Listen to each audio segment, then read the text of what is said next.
मित्रो नमस्कार.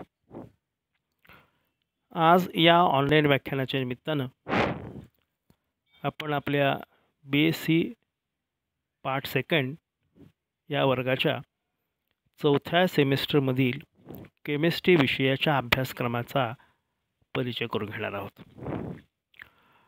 खरं तर अभ्यासाला प्रारंभ करत असताना आपण काय शिकणार आहोत आणि ते कशासाठी शिकणार आहोत, पर्यायाने या शिकण्याचा भविष्यकाळामध्ये कोणत्या प्रकारे आपल्याला वापर करायचा आहे, हा दृष्टिकोन नजरेसमोर ठेवणं ही सगळ्यात महत्त्वाची गरज असते. आज या व्याख्यानाच्या निमित्तानं आपण या सेमिस्टरमधील ऑर्गॅनिक केमिस्ट्री या पेपरशी संबंधित अभ्यासक्रमाचा आढावा घेणार आहोत. मी डॉक्टर SD पाटील या ऑनलाईन व्याख्यानामध्ये आपणा सर्वांचं हार्दिक स्वागत करतो. सामान्यपणे शिकायचं कशासाठी असा प्रश्न विचारला तर केमिस्ट्रीच्या बाबतीमध्ये आपल्या अभ्यासक्रमामध्ये ज्या गोष्टी दिलेल्या आहेत त्याचा आपण संक्षिप्तपणे आढावा घ्यायचा विचार केला तर या गोष्टी लक्षात येतील. The goal of the syllabus is to make the study of chemistry as stimulating, interesting and relevant as possible. या अभ्यासक्रमात आपल्याला प्रेरणा मिळाली पाहिजे, आपल्या अभ्यासामध्ये आवड निर्माण झाली पाहिजे आणि तो अभ्यासक्रम काळाला सुसंगत रिलेव्हंट असायला पाहिजे, या दृष्टीने आपण त्याचा विचार करायचा आहे. The syllabus is prepared by keeping in mind the aim to make student capable of studying chemistry in academic and industrial courses. अभ्यासक्रम तयार करताना ही काळजी घेतलेली असते. दुर्दैवानं आपण केवळ परीक्षेत मिळणारे मार्क एवढ्याच दृष्टीनं काम करत राहतो. खरं तर ही प्रामाणिक भूमिका जर अभ्यासामध्ये राहिली, अभ्यासक्रमापासून प्रारंभ करण्याची, तर आपलं शिकणं अतिशय प्रेरणादायी होणार आहे, यशस्वी होणार आहे आणि त्याचा जगण्यामध्ये आपल्याला चांगला फायदा होणार आहे. या दुसऱ्या मुद्द्यात काय म्हटले, ॲकॅडमिक आणि इंडस्ट्रियल कोर्सेसमध्ये म्हणजे अभ्यासक्रमामध्ये आणि उद्योगामध्ये काम करत असताना या अभ्यासक्रमाचा चांगला फायदा होईल अशा पद्धतीनं याची रचना केलेली आहे. To expose the students to develop interest in them in various fields of chemistry. Chemistry हा जनरल सब्जेक्ट झाला, त्याच्या अनेक शाखा आहेत. अनेक शाखांच्या माध्यमातून अनेक ॲप्लाइड टेक्नॉलॉजी जन्माला येत आहेत आणि ज्या नैसर्गिक विज्ञानाच्या शाखा आहेत त्याच्यामध्ये केमिस्ट्री ही महत्त्वाची शाखा आहे. तशा अर्थानं हा जो संदर्भ आहे तो फार महत्त्वाचा आहे आणि म्हणून वेगळ्या वेगळ्या शाखांच्यामध्ये काम करत असताना केमिस्ट्रीचा जो उपयोग होणार आहे तो महत्त्वाचा आहे आणि त्या दृष्टीनं विद्यार्थ्यांच्या करिअरमध्ये, विद्यार्थ्यांच्या महाविद्यालयीन जीवनामध्ये या सगळ्यांची ओळख व्हावी एवढा हेतू ठेवून हा अभ्यासक्रम तयार केलेला असतो. ऑब्जेक्टिव्स काय काय आहेत बघूया परत एकदा. To promote understanding of basic facts म्हणजे मूलभूत संकल्पना समजाव्यात and concepts in chemistry retaining the excitement of chemistry. केवळ संकल्पना कळाव्यात असं नव्हे, त्या संकल्पनांच्या बरोबरीनं त्याच्यातली एक्साइटमेंट, अनेक विस्मयकारक गोष्टी त्याच्यामध्ये आहेत. मुळात केमिस्ट्री हा शब्द अल्केमी, जादूगिरी अशा अर्थानं आलेला आहे. तर अशा अनेक गोष्टींचा त्यामध्ये समावेश आहे. तर बेसिक फॅक्ट्स आणि एक्साइटमेंट, मूलभूत संकल्पना आणि त्याच्यातली एक्साइटमेंट याच्या बरोबरीनं तो अभ्यास झाला पाहिजे. बहुतेक वेळा आपण संकल्पनांचा अभ्यास करतो, त्याच्यातली एक्साइटमेंट पाहत नाही असं लक्षात येतं आपल्याला आणि म्हणून परीक्षेनंतरच्या काळामध्ये या गोष्टी पुन्हा विस्मरणात जाण्याची शक्यता असते. To make students capable of studying chemistry in academic and industrial courses and to expose the students to different processes used in industries and their applications. या अभ्यासाचा उपयोग कुठं होणार आहे, शिकत असताना तर होणारच आहे, पण शिकण्याच्या पलीकडं या शिकलेल्या ज्ञानाच्या मदतीनं ज्या क्षेत्रामध्ये तुम्ही काम कराल तिथं केमिस्ट्रीचं ॲप्लिकेशन असेल आणि केमिस्ट्री शिकताना जी कौशल्य आत्मसात केली त्या कौशल्यांचा सुद्धा वापर होणार आहे. अशा अर्थानं काही बेसिक गोष्टी इथं शिकायच्या आहेत. To expose the student to various emerging new areas of chemistry. प्रारंभ झाला त्यावेळेला everything was considered as philosophical. नंतर त्याच्यामध्ये या विज्ञानाच्या शाखा निघाल्या.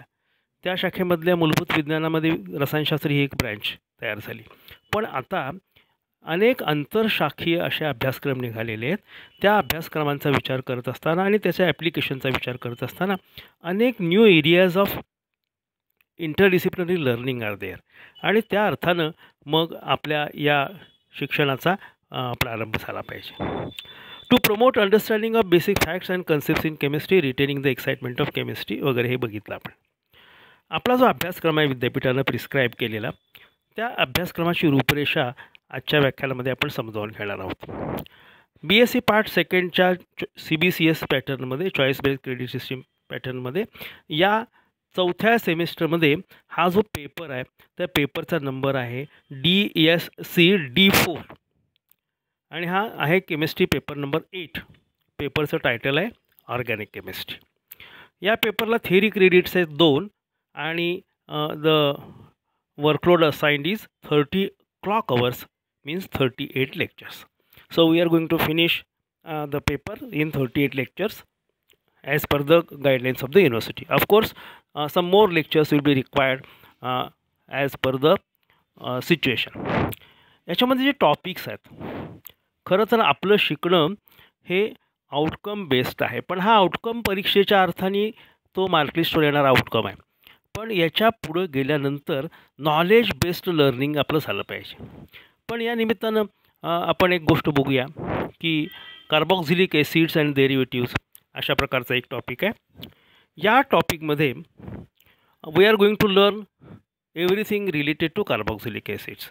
So the acids actually in organic chemistry there are aliphatic acids, there are aromatic acids, there are unsaturated acids, and there are acid derivatives. So we are going to learn various acids and their methods of synthesis, their reactivities, reactions, and other applications. The expected learning outcome is to impart knowledge. दुर्दैवानं आपण या आउटकमचा सुद्धा विचार फारसा करत नाही. म्हणजे आपण अभ्यासक्रम शिकण्यापूर्वी एक पार्श्वभूमी आपल्या मनात तयार झाली पाहिजे, त्याच्यातून तुमच्या शिकण्याचा एक दृष्टिकोन तयार होतो. Carboxylic acids and their derivatives हा टॉपिक कशासाठी शिकायचा?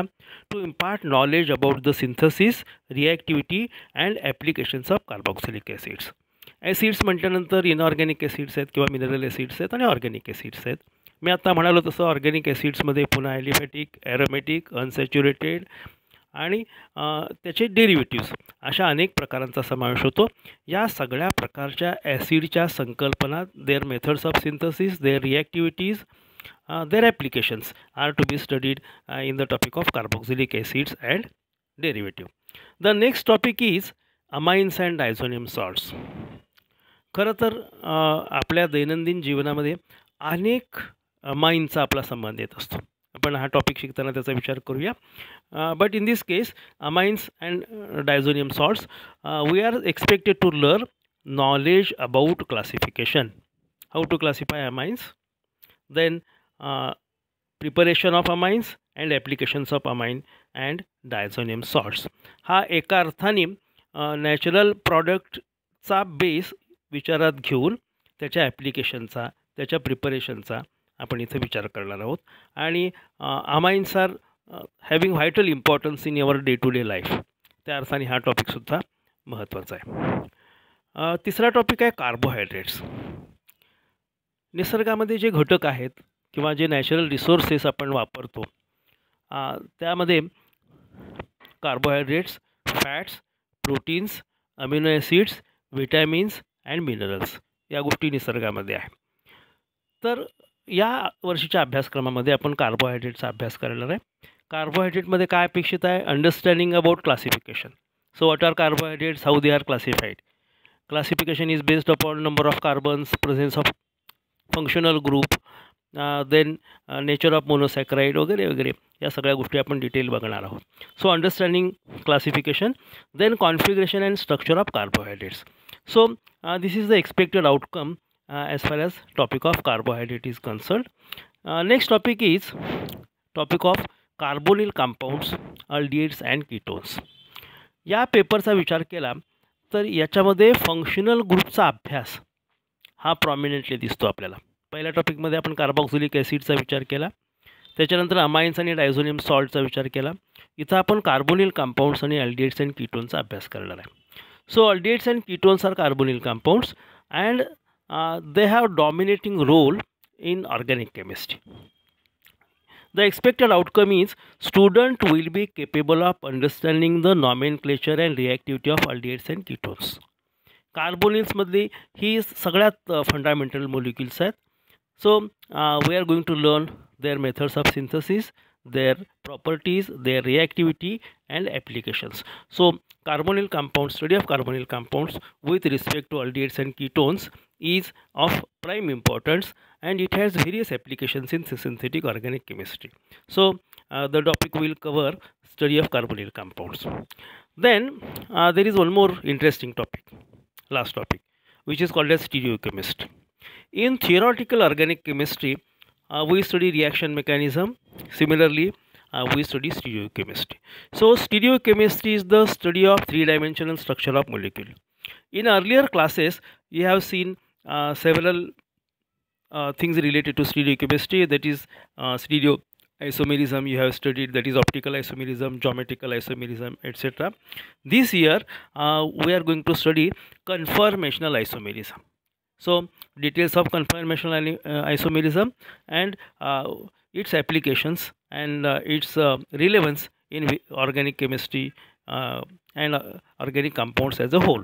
So stereochemistry will have these expected outcomes. Students will learn the basic knowledge of conformational analysis and organic compound.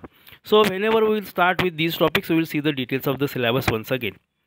So from next lecture, I will be dealing with the topic of amines and diazonium salts. So the detailed syllabus explains that we are going to learn introduction, classification, nomenclature, structure, methods of preparation of amines, that is from alkyl halide by ammonolysis, by reduction of nitriles or cyanides, from unsubstituted amides, that is Hofmann degradation, and by Gabriel synthesis. Okay, that is from phthalimide. Then in reactions we are going to study carbylamine reaction, Schotten-Baumann reaction, electrophilic substitution, then nitration, bromination, sulfonation, etc. So these are the things to be studied in amines and diazonium salts. Then in the second part of the topic we are going to learn diazonium salts. The scope is introduction, preparation of benzene diazonium chloride, reactions. The types are replacement by halogen, that is Sandmeyer reaction, replacement by iodine, replacement by hydroxyl group, carbon and nitrogen coupling reaction, that is CN coupling reactions, and synthesis of methyl orange and Congo red, reduction of benzene diazonium chloride. So this is the scope of the topic related to amines and diazonium salts. So from next lecture we are going to deal with that topic. So for the time being, after considering this syllabus in brief, just go through the topics once again and revise some concepts which you have studied earlier. याच्या आधी सुद्धा तुम्ही या सगळ्या टॉपिकच्या संदर्भात जे शिकला 11वी 12वी आणि FYBSCच्या वर्गामध्ये त्या संकल्पनांची रिव्हिजन करा आणि पुढच्या लेक्चरपासून आपण नेमकेपणानं एक टॉपिक सुरू करणार आहोत. त्या टॉपिकचं नाव मी आत्ताच अनाउन्स केलेलं आहे. From next lecture will start with amines and diazonium salts. So for the time being, let us stop here. Thank you.